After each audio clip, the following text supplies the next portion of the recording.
Assalamualaikum warahmatullahi ta'ala wabarakatuh. Hamdan wa syukran lillah ma ba'd. Sebelum saya mulai, izinkan saya untuk memperkenalkan diri. Nama saya Fajar Shadiq Hamdani daripada kelas 1H. Ingin menyampaikan sedikit tentang buku Takdir Riwayat Pangeran Diponegoro.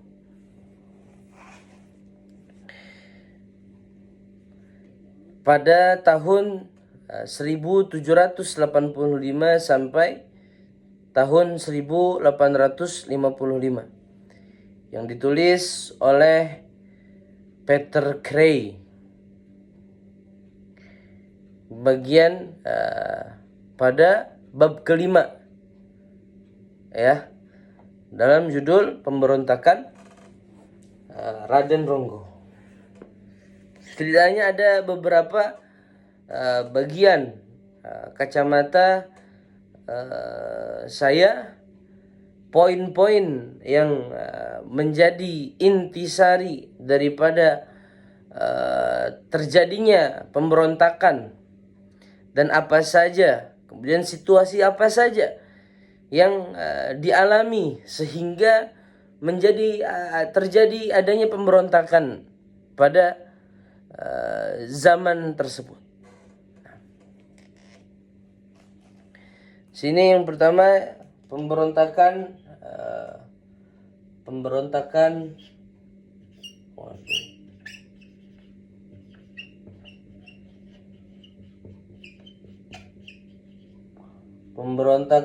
Raden Ronggo.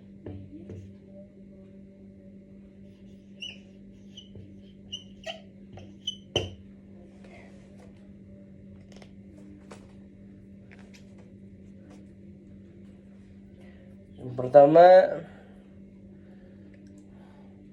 yaitu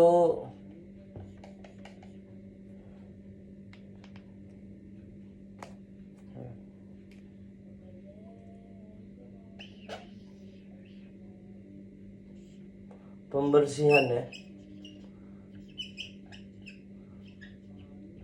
Pembersihan tanah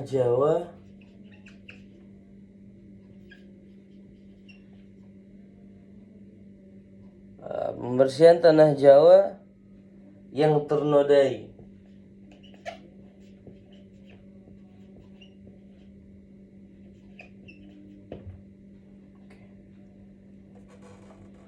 Pembersihan tanah yang ternodai.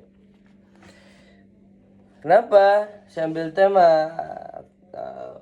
pembersihan tanah yang ternodai? Karena pada saat itu, pada tanggal 21 November, ya,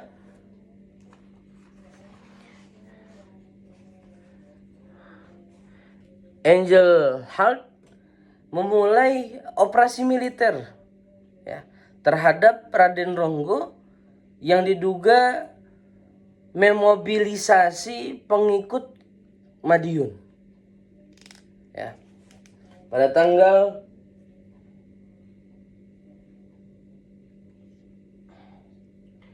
21 November.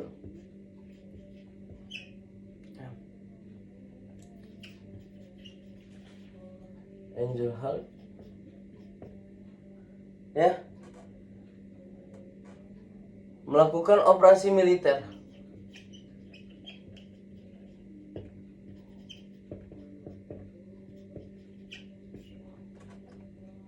Kemudian yang kedua, ini dengan ada dugaan demikian, Sultan Yogyakarta mengirim pasukan untuk menangkap siapa? Raden Ronggo.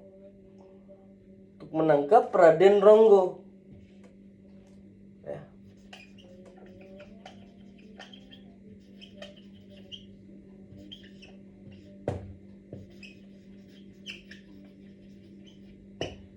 Untuk menangkap Raden Ronggo.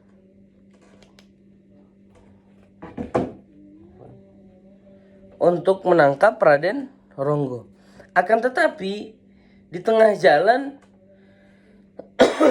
pasukan Madiun membunuh Raden Ronggo. Membunuh Raden Ronggo. Kemudian yang kedua,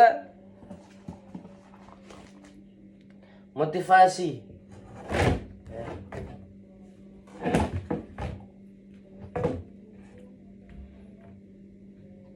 Motivasi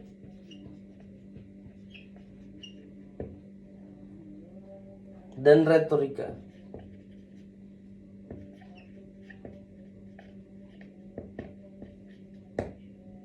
Motivasi dan retorika Raden Ronggo. Ya. Apa saja?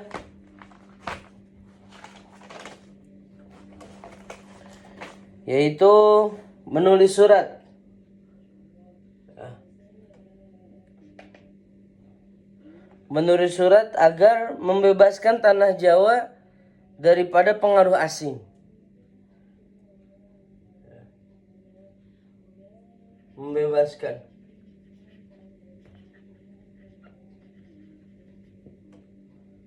Dari pengaruh asing. Yaitu pada saat itu pengaruh asing yaitu dimasuki tanah Jawa itu dimasuki oleh Belanda dan Eropa. Kemudian yang ketiga, ya, simbolisme dan propaganda ya.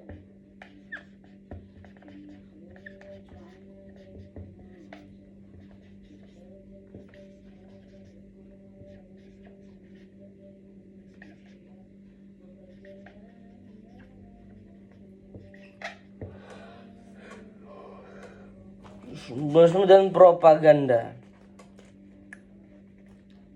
Nah, misi yang diboleh oleh Raden Ronggo adalah mengembalikan tanah Jawa